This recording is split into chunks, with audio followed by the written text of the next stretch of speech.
And this particular fryer is a split pot.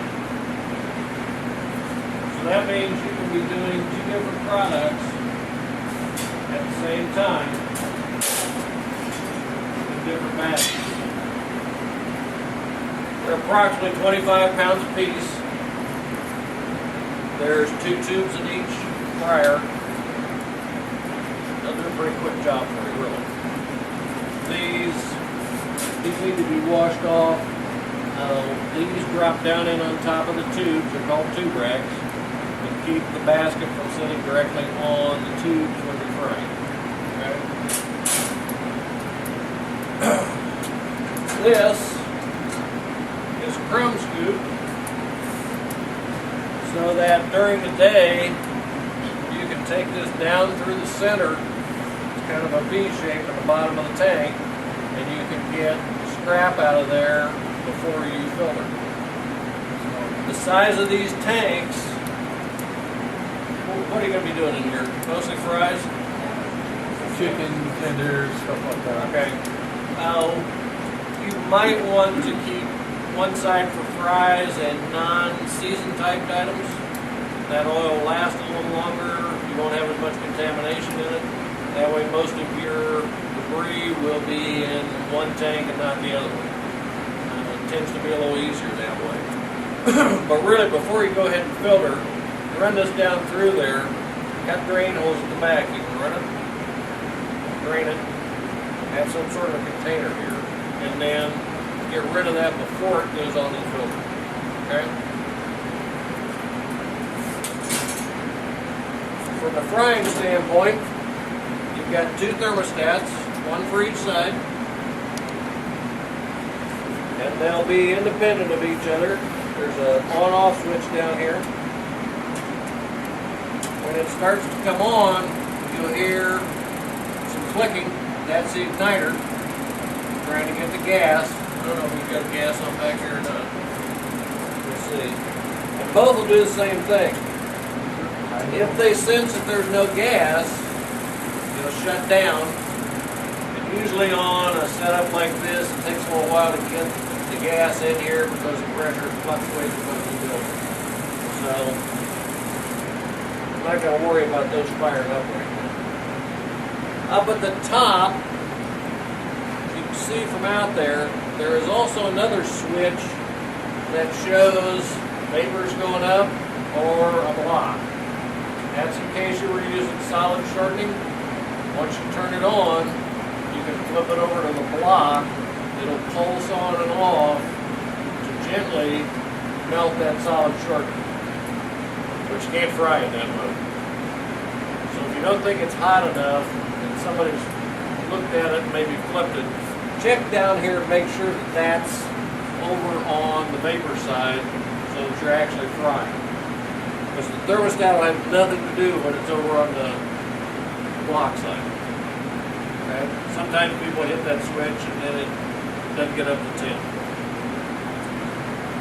You've got a basket for each side. We have a rod to clean out the grain. If you're doing wings or something of that nature, sometimes people get them in there. The drain's big enough that it should take a whole wing, but you really don't want it to do that.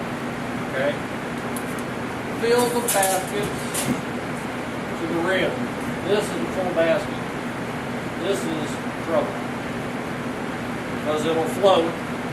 You'll wind up with floaters on the top that don't fry properly, and you'll just screw up the whole batch. Time will be off, everything will be off. So whatever your product is, float to the top of the basket at most. With these, it allows you to do more kind of a grill type area fries to order unless you're going to hold them out here somewhere. You've got individual baskets, you can do them fairly quick. Over the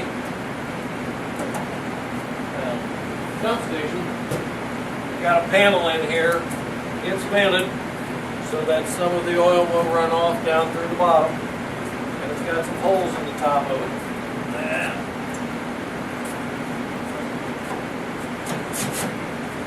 It flexes low. It'll pop out. You washing the pot sink. Clean out the bottom down there from any oil.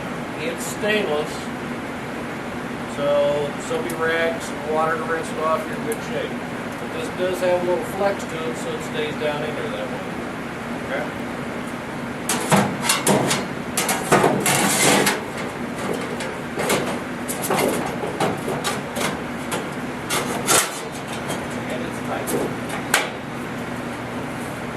Okay. Right now, they've got oil in it.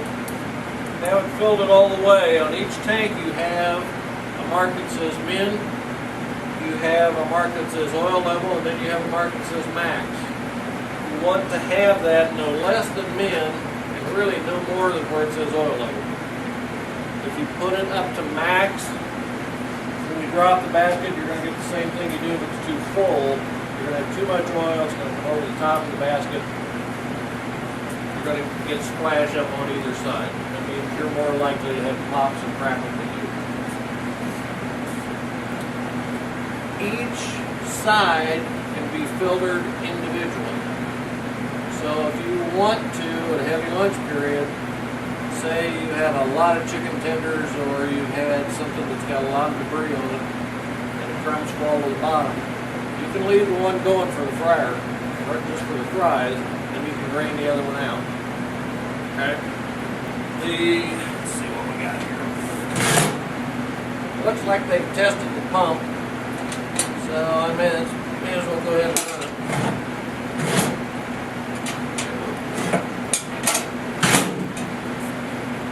When you want to filter, you've got two blue handles, you've got two red handles. If you're going to do this at lunchtime, pulling the blue handle for the drain will automatically shut the fryer off. But at the end of the day, you want to make sure that you shut the thermostat off when you're going to do this. This will be hot oil. So I tend to recommend that you do your filtering at the end of the day, have it clean, put your tank cover back on, have the oil all ready, and then in the morning, pull the filter drawer out, change the filter paper at that point, clean out the bin. Otherwise, you're going to have to stand around until it cools down, and it takes a little while to cool down. That way, if you do it in the morning, first thing, come in, do both fryers, change the filters, you're ready to roll. Okay? If you're going to filter multiple times in the day, you don't have to change the filter every time. You may want to pull the drawer and scrape some of the debris off with this scoop and get it out of there. But you can use that filter for the day. Okay? Don't stretch it and use it for 2 days. Because sitting there overnight, you can wind up with contamination. That's not what you want. So when you're ready to filter one, we'll make sure the drawer's back in. Pull on the blue handle. The oil will start to flow out of the tank. This will come on and tell us that oil's going out. And then we can pull the red handle and it starts to run the oil back through the filter. It's now cycling back through. Okay? Now here's a trick that you can do. It helps use, say I'm going to do fries here and I'm going to do tenders or product with seasoning on it. At the end of the week, if I've filtered this all week, I can take this fry oil because it hasn't had a lot of debris in it, hasn't had a lot of salt, that sort of thing. I can dump this one, do away with that oil, and I can transfer this oil to that tank simply by closing this drain and everything down in the filter. Turn the pump off. Close the drain. Now if I had this oil gone, I could turn the pump on that side and pump the oil that's in the bottom into this side. And you could go with fresh oil out here. Help save some of your oil. If you can really keep it. You don't want to salt across the top of this. You don't want to have frost and everything across the top of this. Water, salt, air, or things that kill your oil. So if you can keep one side fairly clear for the week, then you can move it to the other side. You'll still have a good product, but now you're going to have the salts and the seasonings and that sort of thing over on that side. Depends how your volume's going to work, how that's going to be.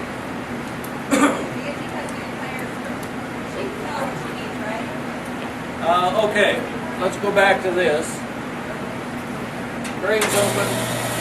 Normally I would say let it go 5-6 minutes through the filter process. Keep an eye on the oil. Right now it looks nice and golden. Great. When you're done, you want to fill the tank back up. Push the blue lever up. The pump will start to pull the oil out of the drawer and fill the tank back up. And whenever you filter, you're always going to lose a little bit of the oil in each tank. Once it starts to pop and bubble, push it in. The oil going through the pump is what lubricates it. Right? So that's why we can do hot oil.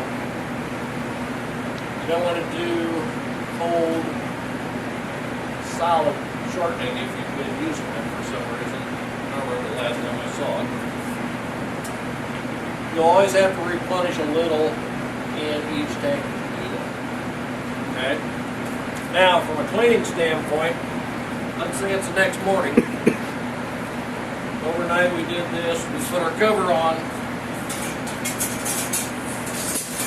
We have everything back in place. I'd run these things all through the hot sink when you can. Put your cover back on. Now in the morning, pull the handle off the door, pull the manifold out. Make sure that you let the oil drip out of the pipe into the container. Yeah, go ahead. And you'll want to have some sort of a container here so that you can take the filter out and whatever extra oil, or this is on wheels, you can take that and roll it to the sink if you want to. Again, you're going to have some oil down in here all the time. This will be a little messy. This thumb screw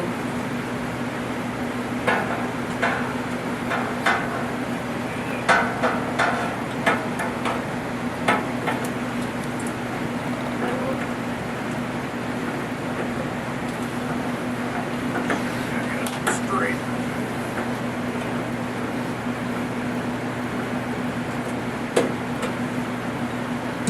This whole piece will come apart.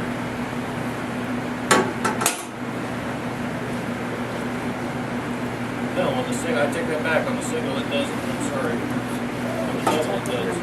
This comes apart. You got the piece that goes over the filter bracket. This winds up here, and this is what the oil goes through. Now you can take this, put it over in the sink, clean it out.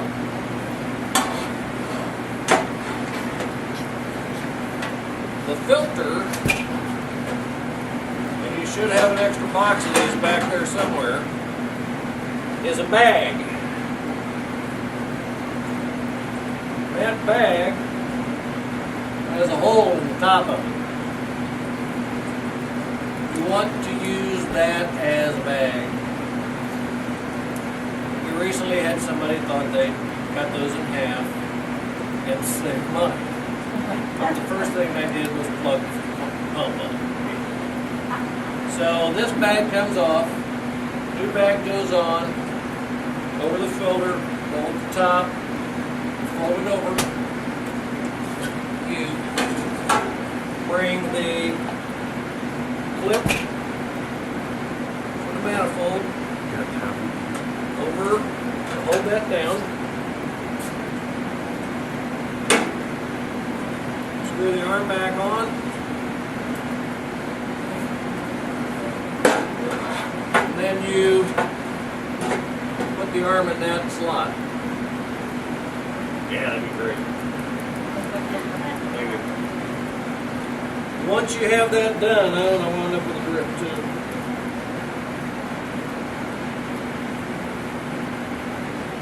Once you have that done, you've got a set of tracks there.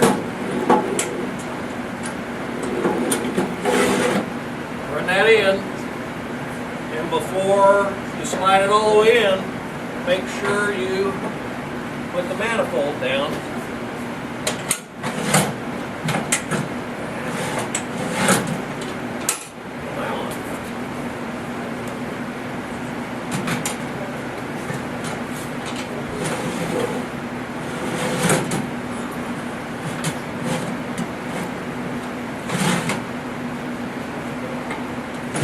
There we go. The singles are a little tough. Okay, we're back in. Manifold has to come down between that. Usually we do it that way. If we close the door, everything's in the right place. If you can't close the door, something's wrong.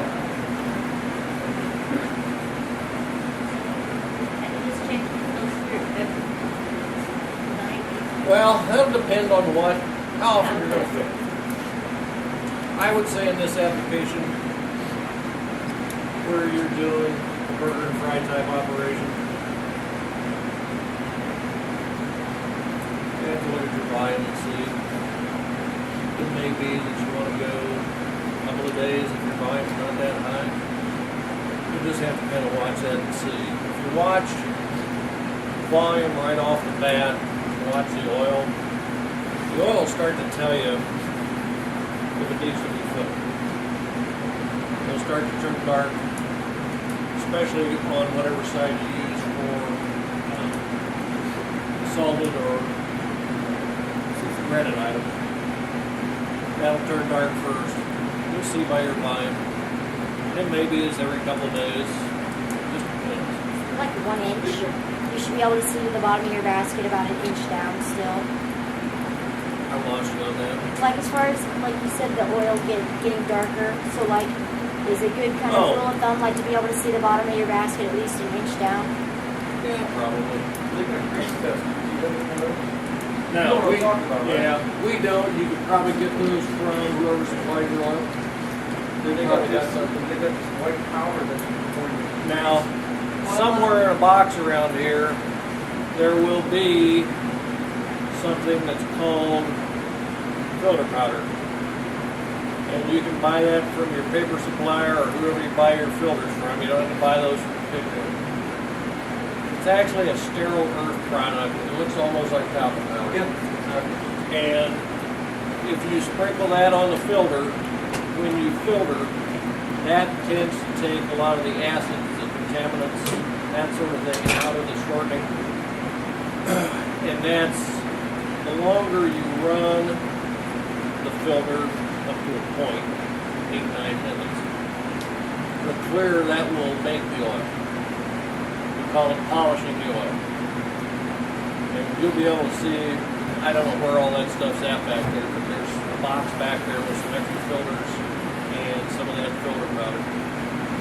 All you do is sprinkle it on top of the filter, open it, off you go. And that'll take out a lot of the contaminants. You should be able to get that from your paper or food supplier. Now remember, this is a tip, if your oil supplier is giving you stuff to put in the oil that says good oil is good and bad, might not be quite bad. So I would filter before I used any kind of contaminant strip just to see where you're at. Because their job's to sell oil. Any questions on this?